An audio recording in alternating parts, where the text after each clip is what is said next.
حضرت خضر کے بارے میں مختلف روایات ہیں کہ یہ ولی ہیں کہ نبی ہیں، لیکن مضبوط رائے اکثر بزرگوں کی یہی ہے کہ یہ بھی اللہ کے نبی ہیں، اور بعض نے لکھا ہے یہ ہمیشہ سے زندہ ہیں۔ یہ دو اللہ کے نبی حضرت الیاس علیہ السلام اور حضرت خضر علیہ السلام، یہ دونوں ہر سال حج میں بھی جاتے ہیں، ہر سال حج میں بھی جاتے ہیں، کیونکہ ایک روایت ملتی ہے کہ محبوب کریم علیہ السلام حج پہ گئے تو فرمایا میں الیاس اور خضر کو پہاڑوں سے اترتے ہوئے دیکھ رہا ہوں۔ تو جن کو اللہ نے کھلی آنکھیں دی ہوتی ہیں پھر انہیں زیارت بھی ہوتی ہے، انہیں یہ نظر بھی آتے ہیں۔ حضرت خضر علیہ السلام کو اللہ نے علم لدنی عطا فرمایا۔ یہ علم لدنی اللہ جس کو اپنے پاس سے عطا کر دے اس کو علم لدنی کہتے ہیں۔ حضرت موسیٰ علیہ السلام ایک دن تقریر کرتے ہوئے کسی نے پوچھا کہ آپ سب سے بڑے عالم ہیں، فرمایا الحمدللہ۔ تو اللہ کریم نے فرمایا نہیں ہے موسیٰ کلیم، آپ سے بڑے بڑے بھی ہیں، بڑے بڑے لوگ ہیں۔ ہمارے یہاں مسئلہ ہے پا نہ پڑی اور لوگ مناظرہ کرنے آتے ہیں۔ کئی دفعہ لوگ نا مسئلہ بتاتے ہیں تو میں کہتا ہوں جناب آپ نے بتا دیا کہ اب آپ نے حکم کرنا ہے، اب آپ نے حکم کرنا ہے۔ کبھی کبھی کچھ لوگ ایسی باتیں کرتے ہیں وہ جی آپ ایک بندے کا نام لیتے ہیں ذکر کرتے ہیں، تو میں نے کہا چلو ہم نے بھی کہیں کچھ پڑھا ہی ہوگا نا تبھی تو ذکر کرتے ہیں، لیکن جو آتے ہیں نا لوگ وہ مشورہ تمہارے دور میں ہے ہی نہیں۔ جس نے جو لائن پڑھ لی ہے وہ اس پہ پکا ہو گیا، سارا نہیں نہ پڑھا، سارا پڑھے پھر بات سمجھ میں آتی ہے۔ حضرت موسیٰ کلیم اللہ کے نبی ہیں اور کیا بات ہے ان کی، اور یہ بھی اللہ کا فضل ہوا حضرت موسیٰ نے یہ بات کی تبھی تو ہمیں اتنی شاندار حکمتوں کے پھول ملے، یہ بھی حضرت موسیٰ کا ہی کمال ہے۔ تو حضرت موسیٰ نے کہا کہ اے اللہ وہ جو مجھ سے بڑا ہے عالم ہے وہ کہاں ملے گا جس سے میں حکمت کی بات سیکھوں؟ تو فرمایا جہاں مجمع البحرین ہے نا، دو دریا ملتے ہیں، وہاں وہ ملے گا۔ حضرت موسیٰ کلیم سے اللہ نے فرمایا کہ جاؤ جہاں دو دریا ملیں گے نا وہاں تمہیں وہ شخص ملے گا۔ تو یا اللہ میں کس طرح؟ فرمایا زادرہ ساتھ لے جاؤ، کھانے پینے کا سامان۔ حضرت موسیٰ کلیم لے گئے، مچھلی بھی لے گئے۔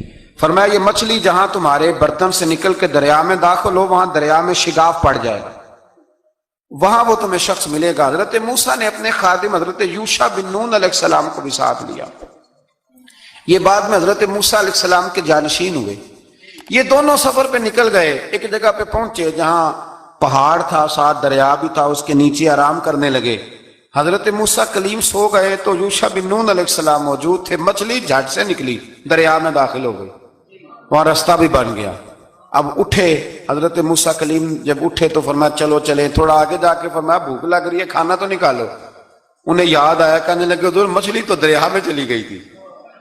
فرمایا تو نے بتایا ہی نہیں، وہی تو ہماری منزل تھی جہاں مچھلی دریا میں گئی۔ پھر وہاں سے واپس آئے قدموں کے نشانوں پہ، وہاں پہنچے جہاں مچھلی گئی تھی تو وہاں ایک شخص لیٹا ہوا تھا چادر لے کے۔ آپ نے سلام لی تو انہوں نے کہا وعلیکم السلام یا موسیٰ کلیم اللہ۔ تو آپ نے فرمایا آپ کون ہیں؟ فرمایا میں وہی ہوں جس کو آپ تلاش کر رہے ہیں۔ تو فرمایا آپ نے مجھے کیسے پہچانا؟ فرمایا جس رب نے تمہیں بھیجا ہے نا اس نے ہی مجھے بتایا ہے کہ موسیٰ آ رہے ہیں، موسیٰ آ رہے ہیں۔ اب حضرت خضر نے جو کچھ فرمایا وہ بڑا شاندار ہے۔ فرمایا موسیٰ کچھ باتیں ایسی ہیں جن کا آپ کو علم ہے اور مجھے نہیں، اور کچھ ایسی ہیں جن کا مجھے علم ہے اور آپ۔ اللہ اکبر، یہ کبھی ہماری سمجھ میں بات آ جائے، یہ کبھی سمجھ میں آ جائے۔ کچھ باتیں ایسی ہیں جس کا مجھے علم ہے اور یہ بڑے بڑے سیانے بندے نہیں مانتے، بڑے بڑے میں عالم ہوں جی، تو آپ عالم ہیں میاں ایک شعبے کے، لیکن بہت سارے دنیا میں شعبے ہیں نا، دین کے عالم کا درجہ سب سے بڑا ہے، لیکن قانونی مشاورت کرنی ہے تو آپ وکیل سے کریں گے، گاڑی کے بارے میں پوچھنا ہے تو کسی مکینک سے پوچھیں، لیکن آپ بن کے نہ بیٹھ جائیں۔ فرمایا جس کا آپ کو علم ہے مجھے نہیں، اور جس کا مجھے علم ہے ان میں سے آپ کو نہیں۔ تو کہا میں پھر آپ کے ساتھ رہنا چاہتا ہوں اور میں وہ سیکھنا چاہتا ہوں جو آپ بتا رہے ہیں۔ تو حضرت خضر فرمانے لگے صبر کر لیں گے میرے ساتھ؟ یہ سب سے مشکل کام ہے، یہ سب سے، یعنی ہر بات کی تو یہاں لوگوں کو وضاحت چاہیے۔ کھانسے بھی تو آپ کو بتانا پڑے گا کھانسے کیوں، ہنسے بھی تو آپ کو بتانا پڑے گا ہنسے کیوں۔ بے بزرگ ہیں، بزرگوں کی باتوں میں حکمتیں ہوتی ہیں، لیکن ہم حکمت کی طرف جانے کو تیار نہیں ہوتے، ہمیں تو فوری طور پہ جواب چاہیے، حل چاہیے۔ حضرت موسیٰ علیہ السلام جناب خضر کے ساتھ چلے، فرمایا صبر کروں گا، میں چلتا ہوں آپ کے ساتھ۔ دریا کے قریب گئے کشتی میں بیٹھنے کے لیے، تو کشتی والوں نے حضرت خضر کو پہچان لیا، بغیر کرائے کے سوار کرایا، اور جب پار اترنے لگے تو حضرت خضر نے کشتی کا ایک تختہ ہی توڑ دیا۔ حضرت موسیٰ کہنے لگے یہ آپ نے کیا کیا؟ انہوں نے نیکی کی، آپ نے تختہ توڑ دیا۔ فرمایا آپ کو کہا تھا نا آپ نے صبر نہیں کرنا، آپ کو کہا تھا نا۔ فرمایا چلو میں صبر کروں گا۔ تھوڑا آگے گئے تو ایک نوجوان لڑکا، ابھی چھوٹی عمر ہے، وہ ملا۔ حضرت سیدنا خضر علیہ السلام نے اسے قتل ہی کر دیا۔ فرمانے لگے آپ نے قتل ہی کر دیا؟ ایک قرآن مجید ہے بھائی۔ میں کبھی کبھی سوچتا ہوں یہ ہم کسی درویش کی بات سناتے تو بندے اڑ جاتے، فتوے نکلتے کہ نہ نکلتے؟ میرا خیال ہے ہر مسجد سے نکلتے، اور فتوے ایک جتنے مسجد میں نمازی ہوتے سب کے ہاتھوں میں فتوے ہوتے۔ قتل کر دیا، قتل ہی ہو گیا بندہ۔ تو حضرت سیدنا موسیٰ علیہ السلام فرمانے لگے آپ نے قتل ہی کر دیا۔ فرمایا میں نے کہا تھا نا آپ نے صبر نہیں کرنا۔ آپ فرمانے لگے چلو اگر اب میں بولا نا تو بے شک آپ مجھے علیحدہ کر دیجیے گا۔ حضرت موسیٰ کلیم اب بولا تو علیحدہ کر دیا۔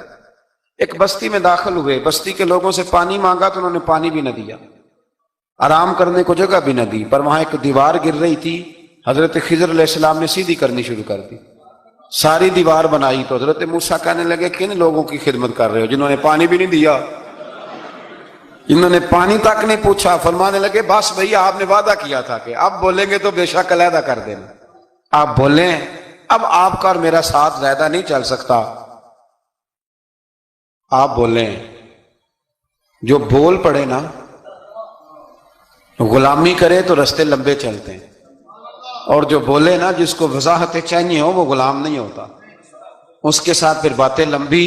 ہاں تو آنکھ بند کر کے چل، ہاں آزم جاتے لائیے ہی نہ تجھے لائیے تھے، اور پھر آنکھ بند کر کے پیچھے چل کے بات ختم ہو گئی۔ حضرت خضر علیہ السلام نے جب کہا نا کہ اب آپ کا وعدہ ختم ہو گیا، فرمایا میں آپ کو جانے سے پہلے حکمت بتاتا ہوں، یہ وہ علم ہے جو اللہ نے مجھے اپنے پاس سے عطا فرمایا ہے، یہ وہ ہے جو علم لدنی ہے۔ کہا جناب کیا مطلب؟ فرمایا وہ جو میں نے تختہ توڑا تھا نا، تو یہ مسکین بچے ہیں جن کی کشتی تھی، تو دریا کے اس پار بادشاہ کھڑا تھا، وہ جو صحیح صحیح کشتیاں ہوتی تھی قبضے کر لیتا تھا، اور جو تھوڑی سی ٹوٹی پھوٹی ہوتی تھی نا وہ چھوڑ دیا کرتا تھا۔ تو میں نے تھوڑی سی کشتی ان کی اس لیے توڑ دی ہے تاکہ دیکھے گا تو چھوڑ دے گا، اس لیے میں نے بھلا کیا ہے۔ اور فرمایا وہ جو بچہ میں نے قتل کیا نا وہ شروع سے ہی کفر کا دل دادا تھا، اس کے ماں باپ نیک تھے، اگر بڑا ہوتا جوان ہوتا تو ہو سکتا ہے ماں باپ کو بھی کفر میں مبتلا کر دے، اب اس کے بدلے اللہ انہیں صالح بیٹا عطا فرمائے گا۔ تو یہ بھی میں نے اللہ کے دیے ہوئے علم سے کیا۔ اور فرمایا یہ جو دیوار میں نے نبی ہو کے یا ولی ہو کے مزدوری کر کے دیوار بنائی ہے نا، اللہ اکبر، فرمایا یہ دیوار عام لوگوں کی نہیں، یہ یتیم بچوں کا خزانہ ہے دیوار کے نیچے، یہ گر جاتی تو خزانہ ظاہر ہو جاتا، اور بچائی اس لیے ہے کہ وَكَانَ أَبُوهُمَا صَالِحًا، ان بچوں کا باپ نیک آدمی تھا، ان کا باپ۔ قاضی ثناء اللہ صاحب پانی پتی فرماتے ہیں ڈائریکٹ باپ نہیں تھا، 7ویں نسل میں جا کے باپ بنتا تھا۔ سن لیں یہ بھی بات، ایک بندہ نیک ہو تو اس کی 7 نسلوں تک رب خزانوں کی بھی حفاظت فرماتا ہے۔ اب آپ اندازہ فرمائیں کہ بات کتنی دور تک جاتی ہے۔ بزرگوں کی باتوں میں نا حکمتیں ہوتی ہیں، دانائیاں ہوتی ہیں۔ یہ طریقت کے جو لوگ ہوتے ہیں انہیں سبق یہ دیا جاتا ہے کہ آمنا و صدقنا، ماننا ہے اور تصدیق کرنی۔